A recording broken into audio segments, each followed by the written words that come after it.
apo të shikojmë buxhetet apo gjendjen e Shqipërisë asaj kohe, ka qenë shumë e mirë, do të thotë, ka qenë që ishte arka ishte bosh, kur në vitin 1920 kur vendos qeveria e Lushtis për shembull në Shqipëri, nuk kishte asgjë në arkën, s'kishte ark shteti domethënë. Dhe ishte vatra e Amerikës e para që bëri një uhat të madhe dhe që i dërgoi parat e para, do të thotë, serioze që filloi të më këmbësh pak që të paguheshin në shërbimet qeveritare apo në punësit apo kështu.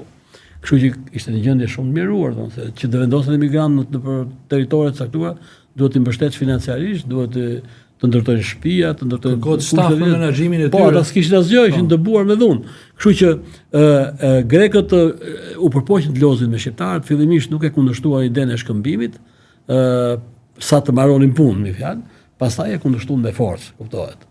Atëherë qeveria shqiptare u drejtua lidhjes kombeve, ka pas edhe në lidhjen e kombeve debate të forta, Medi Frashi ishte në lidhjen e kombeve, Mitati ishte në Athinë, Mediu në lidhjen e kombeve, përplasje nda me delegacionin grek atje, po dhe me krerët e komisionit mix, të cilët, si thosh, bën një plebishit në Greqi, duke e ditur mirë që popullsia ishte në ndhun.